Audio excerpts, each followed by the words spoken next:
بسم اللہ الرحمن الرحیم۔ تمام بہنوں اور بھائیوں سے گزارش ہے کہ ایک بار صدقے دل سے درود ابراہیمی پڑھ لیں۔ حضرت دانیال علیہ السلام بنی اسرائیل میں سے تھے۔ بخت نصر جب اسرائیل کے قتل عام سے فارغ ہوا تو بچے کچھ بنی اسرائیلوں کو اپنے ساتھ قیدی بنا کر لے گیا۔ حضرت دانیال علیہ السلام بھی ان قیدیوں میں شامل تھے۔ بخت نصر بادشاہ نے آپ علیہ السلام کے قتل کی ایک تدبیر کی تھی، لیکن وہ خود ہی اس کا شکار ہو کر جہنم رسید ہوا۔ حضرت دانیال علیہ السلام کو اللہ پاک نے نبوت اور حکمت عطا کی۔ آپ بخت نصر کے عہد حکومت میں ہو کر گزرے۔ علماء تاریخ کا کہنا ہے کہ بخت نصر نے بنی اسرائیل کے ساتھ حضرت دانیال علیہ السلام کو بھی قید کیا۔ بخت نصر نے ایک بار بڑا ڈراؤنا خواب دیکھا اور لوگ اس خواب کی تعبیر نہ بتا سکتے، لیکن حضرت دانیال علیہ السلام نے اس خواب کی تعبیر بتا دی۔ بخت نصر کو ان کی یہ تعبیر بہت پسند آئی اور پھر اس نے حضرت دانیال علیہ السلام کو بہت ہی احترام کیا۔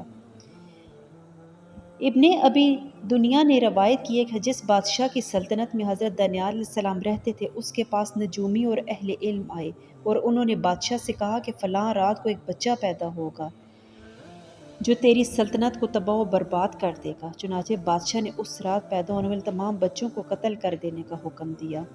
جب حضرت دانیال علیہ السلام پیدا ہوئے تو ان کی والدہ نے انہیں ایک شیر اور شیرنی کی کچھار میں پھینک دیا۔ شیر اور شیرنی رات بھر ان کو چاٹتے رہے اور یوں ہوا کہ پھر اللہ پاک نے انہیں بچا لیا اور وہ بالغ ہو گئے تو انہیں وہ کچھ پیش آیا جو ان کے لیے اللہ نے مقدر کیا۔ حضرت علی کرم الوجہ سے مروی ہے کہ بخت نصر بادشاہ اللہ تعالیٰ کے نبی حضرت دانیال علیہ السلام کے پاس آئے اور انہیں گرفتار کر لیا۔ 2 شیروں کو بھوکا کر کے آپ کو ان کے ساتھ کنویں میں ڈال دیا، پھر کنویں کو 5 دن تک اوپر سے گارا مٹی لگا کر بند رکھا۔ 5 دنوں کے بعد جب کھولا گیا تو دیکھا حضرت دانیال علیہ السلام کھڑے نماز پڑھ رہے ہیں اور دونوں شیر ایک طرف آرام سے بیٹھے ہیں۔ بخت نصر نے حضرت دانیال علیہ السلام سے کہا، آپ نے کیا پڑھا ہے جس سے شیروں کو ہٹا دیا ہے؟ آپ نے فرمایا کہ میں نے یہ پڑھا ہے، سب تعریفیں اللہ تعالیٰ کے لیے ہیں جو اپنے ذکر کرنے والوں کو نہیں بھولتا۔ سب تعریفیں اللہ کی ہیں جسے پکارنے والا ناکام نہیں ہوتا۔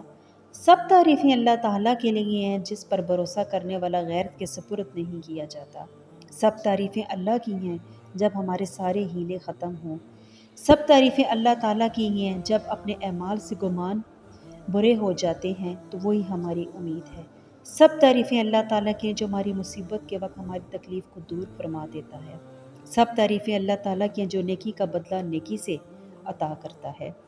البدایہ و نہایہ میں ابن کثیر نے لکھا ہے کہ خالد بن دینار تمیمی سے روایت ہے کہ ابو الحالیہ نے فرمایا، جب ہم نے شہر تستر فتح کیا تو ہم نے ہرمزان گورنر کے بیت المقدس کے قریب دیکھا کہ ایک چارپائی رکھی ہوئی ہے اور اس پر میت رکھی ہوئی تھی اور اس کے سرہانے کے پاس ایک مصحف رکھا ہوا تھا۔ ہم نے وہ مصحف اپنے عمر بن خطاب رضی اللہ تعالیٰ عنہ کی طرف بھیجا۔ آپ نے اس کے لیے کہب بن زید کو بلوایا تو انہوں نے اس کو عبرانی سے عربی میں منتقل کیا۔ بس عرب میں سے میں نے سب سے پہلے اسے پڑھا، میں نے اس کو قرآن کی طرح پڑھا۔ راوی خالد بن دینار تمیمی کہتے ہیں کہ میں نے ابو الحالیہ سے پوچھا کہ اس میں کیا تھا تو انہوں نے کہا کہ اس میں تمہارے معاملات، حالات، تمہارے کلام، قرآن کے لہجے اور آئندہ پیش آنے والے حالات اور واقعات تھے۔ خالد بن دینار تمیمی نے پوچھا، آپ نے اس آدمی کے ساتھ کیا کیا؟ ابو الحالیہ نے جواب دیا، ہم نے دن کے وقت 13 قبریں الگ الگ کھودیں، جب رات ہوئی تو اس کو ہم نے دفن کر دیا اور ان کی قبروں کو برابر کر دیا تاکہ ہم اس کی قبر پوشیدہ رکھ سکیں اور لوگ قبر کھودنے کی کوشش نہ کریں۔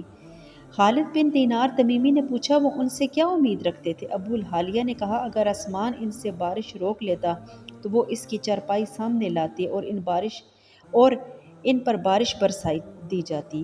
خالد بن دینار تمیمی نے پوچھا، تمہارا اس آدمی کے متعلق کیا خیال ہے؟ ابو الحالیہ نے کہا، ان کو دانیال کہا جاتا ہے۔ خالد بن دینار تمیمی نے پوچھا، وہ کب فوت ہوئے؟ ابو الحالیہ نے کہا، میرے اندازے کے مطابق 300 سال۔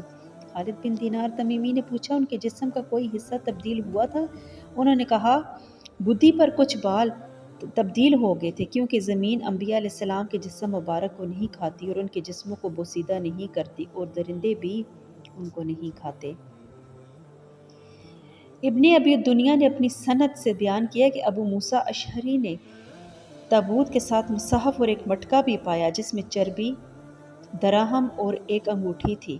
اور ابو موسیٰ اشعری نے امیر المومنین عمر بن خطاب کو نے شیعہ کے بارے میں تفصیلی خط لکھا۔ امیر المومنین نے جواب میں تحریر فرمایا کہ مصاف اور کچھ چربی ہماری طرف بھیج دو اور اپنے علاقے کے لوگوں کو حکم دے کہ وہ اس چربی کے ساتھ صحت یابی طلب کریں، اور درہم جو تعداد میں 10,000 تھے لوگوں میں تقسیم کر دو، اور انگوٹھی ہم نے آپ کو نفل کے طور پر دے دی، وہ اپنے پاس رکھ لو۔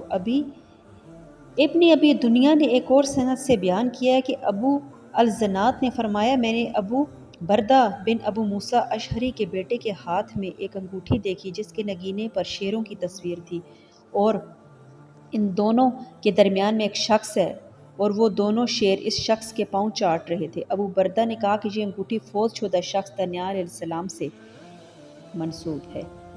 ابو الحالیہ سے صحیح سند کے ساتھ مروی ہے کہ دانیال علیہ السلام کی ناک ایک بالشت لمبی تھی۔ اسی طرح انس بن مالک سے صحیح سند سے مروی ہے کہ ان کی ناک ایک ہاتھ لمبی تھی۔ اس لحاظ سے احتمال ہے کہ دانیال علیہ السلام اس زمانے سے بھی پہلے کسی دور کے انبیاء علیہ السلام میں سے ایک نبی ہیں۔